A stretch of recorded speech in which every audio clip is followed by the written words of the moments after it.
Welcome back to the channel, and this is review of Scotland versus Ireland. It's a pretty good game. The first half was off the charts.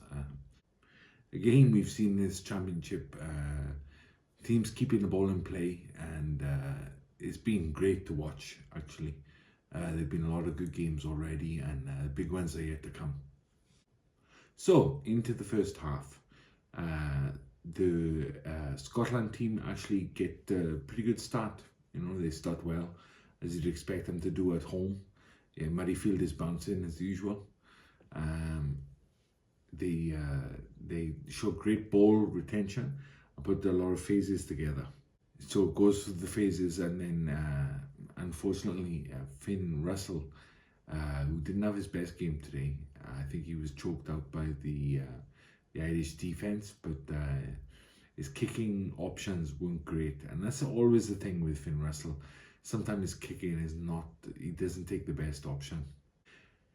Then we get like the first stoppage of the match really, and it's a line-out, and the Scottish hooker seems like he's been on too many of the smelling salts in the changing room before the match, and he does two line-outs in a row. One, nobody is ready for it waiting, and the other one he just throws it like a mile over, and it's completely missed by everybody. So I mean, he's had a great tournament so far, so I'm not really sure what happened there, but there was some maybe ploy or something they were trying to do, but like nobody except the hooker knew what it was. Then the ball gets turned over, and Ireland go on the attack. Again, Ireland look sharp, always on the attack, and they get over for the try. But is it a try? Like, how many times like have Ireland been disallowed tries in this tournament? And they've scored a bunch, but like the disallowed, add that to the disallowed tries, and they'd be like the greatest ever scoring team. And we get the first injury of the match. Richard Gray is off for like an injured leg or something like that. And this is going to be a recurring thing throughout the game. Maybe it's due to the high intensity of the matches. Like, we're on the fourth match of the championship, and it's been played at an incredible pace. But there were so many injuries this match, and you've got to be looking at. I know Ireland have a good system in place to make sure their players don't like overplay and things like that, but there were so many injuries. It was almost as bad as like yellow cards. One of the differences, although Scotland's attack was very good, Ireland kicked for territory much more than Scotland did. And I think that was a telling point in the first half. Even though Scotland played really well, I thought, they were always like up against it in terms of like the position that they were at on the field. And whenever Ireland got the ball, they looked like they were bossing the game. They really did. And there were a few kicks through, particularly like grubber kicks, low kicks. Sexton seems to prefer those, and I can't blame him because they're so difficult to defend. And there were a couple of times that Scotland almost got caught napping. There was intense pressure on the Scottish line.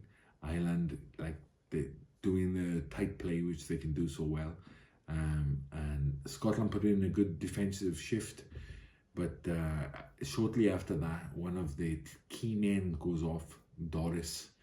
Now, so you've got Tagburn out now, and Doris as well. So it's not looking good for Ireland. And if you're a Scottish fan, you're thinking, well, this is a perfect opportunity. Like, they haven't got their best player playing. Like, their second best player has just been carried off. So let's try and make the most of it. Scotland do try a lot to spin the ball past Ireland, and I think they're trying for the same tactic that Italy used so effectively, but they just haven't got the skill set, and they're not standing wide enough. They can't keep the discipline to keep the outside centre wide enough to get around that rush defence. So they try it, but it just doesn't work for them. And Ireland always look like they're in control. So again, a nice attack from Scotland. They look really comfortable with the ball in their hands, as do Ireland, obviously. Take it up the guts and then spin it out wide and get over for the first try. So Hugh Jones takes another great angle after the forwards have done the work. Well, that's to be expected. But Hugh Jones bounds over for the umpteenth try he scored this championship, and he's having a pretty decent game. He's so quick off the mark, I think, is the thing with Hugh Jones, and he runs great inside lines. He's going to get smashed a couple of times, but it's fearless. He doesn't worry about it. So Scotland actually score the first try, and at this point is a great testament to Scotland, because they're giving as good as they get. They got the first try and the intense pressure on them, and they've come up pretty well. So at this point, it's anyone's game. So after that, it's back and forth, with Scotland having a slight advantage, I would say, in terms of ambition. They're trying to get around the defence or get through the defence. They're trying to make something happen. Ireland have this, and they've had it every game. They have this incredible patience, and I think that's what served them well throughout this match. And it's one of those things that Ireland just turn up the speed of the game, increase the ruck speed, and then Hansen over for another try, or is it a try? They have to go to the TMO, and for once it's not a disallowed try, and it's actually given, so it's one try apiece. So it's pretty close towards the end of the first half, and Scotland tried to take the advantage from Ireland and go for touch. They almost get over, but Ireland managed to keep them out. And it's all about things like small little victories like that. You say you won the battle, but you haven't won the war. In terms of Ireland's defensive display, little things like that, when they could have kind of shut down and could have let in an easy try or a soft try, they didn't. So again, it's mental discipline with Ireland. That's what separates them now at the moment from the rest of the crowd. There are a few other things as well, which we'll get into later. So at the end of the half, it's very, very close, and it's been a great first half to watch. Even though the score is pretty low, not so many tries as there was against Italy, it's been fantastic to watch. And just excited to see how the second half is going to unfold. Unfortunately for Scotland, you do get the sense Ireland are just biding their time and playing to their structures, and eventually something's going to come for them, and that turns out to be correct. So after the second half whistle goes, things get a bit scrappy, back and forth for both teams, and you get the sense that the next score, or the next try in particular, is going to kind of take the match either way. So if Scotland get a head of steam up and gets the try, they could win. And if Ireland get it, then they could win. So it's really in the balance at this point, and it's right at the beginning of the second half. Then Ireland, and they've done it every game they've played for the last 12 months. In the last 30 minutes or 20 minutes, I think it's the fitness levels as well, mental strength, fitness levels. I don't know if they've all been hypnotized or whatever, but they seem to raise their game, or at least maintain the level of their intensity. And the man who's coming for quite a lot of criticism is Hansen, and he ends up being the key player in the match, and that says a lot for Ireland. Of course, the injuries, everybody's talked about those. And I agree, it's I've already mentioned Doris going off. That was a huge blow, I think, for Ireland, but they seem to maintain that structure and that discipline, and they do it for 80 minutes, and that's what it's all about. Like the great New Zealand sides, not to compare everyone to New Zealand, but I will.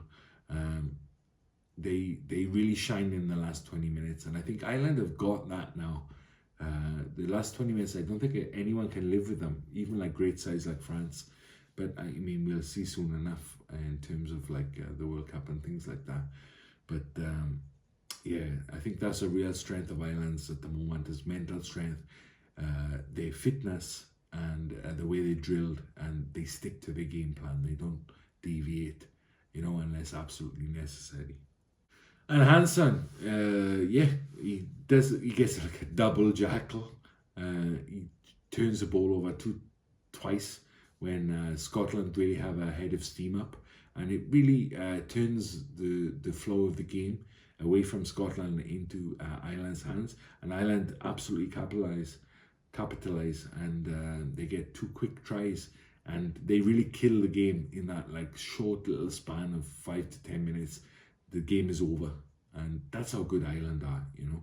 You give them a sniff, and it's game over. There's no way they're getting back into it, because Ireland's defence is organised. They're not going to go to sleep. So yeah, Hansen, and he does an amazing regather from a box kick or up and under later on in the game as well, which puts Ireland on front foot. So even more injuries, and Van der Vliet ends up throwing in. I think they went to uncontested scrums. I'm not 100% sure on that, because Ireland seemed to run over the Scottish a couple of times. I think what it was is that they brought on a prop who was also nominated as a hooker. So I think that allowed them to like push in the scrum. So it wasn't non-contested scrums, but it was close. That's how many injuries they had. Pretty dire situation, but they dealt with it impeccably. So one of the worst points in the game for me, as you know, I've mentioned on this channel quite often, Gary Ringrose is one of my favourite players. He was on his 50th cap today as well, which is a great achievement for any international player. But another of my favourite players is Kinghorn, and they end up clashing out wide, and Ringrose catches his head on Kinghorn's hip, and he's stretchered off. So I was so sorry to see that, because Ringrose is such a key player for Ireland, and seems like such a great guy. I don't know him personally, but yeah, he's a great player for Ireland. So it was very, very sad to see that. Apparently he's not quite right there. I think he's had some head trauma from it, so he should take as long as he needs to get right for the World Cup. I think they should just like try out different centre combinations in the medium term. Henshaw was back, so that's good. They can use him, but Ringrose needs a bit of rest now. I think he had a fair old knock on the head, so let's give him time and wait for him to be right for the World Cup. Yeah, and it turns out that Hansen was player of the match. The match kind of petered out after Ireland got those 2 tries, so it was more about like watching the clock go down for Ireland, and keeping the ball in opposition territory. Scotland had kind of run out of ideas at this point, and yeah, after an intense first half, which I really enjoyed. Second half was more like a traditional game of rugby, a little bit slower, a little bit more composed from both sides, and Scotland didn't have the energy that Ireland had, and Ireland really looked like a championship side at the moment. So it's all going to be on England this weekend, St. Paddy's. So it's going to be a good one. I can't wait to do the review and watch that one. So yeah, hope you enjoyed the match and the review. If you did, please leave a like and subscribe. Comment and share too, it all helps. So interested to hear your opinions and ideas on the Ireland team, how they dealt with the injuries in particular. Yeah, so let me know. All right, thank you very much for watching. Bye bye.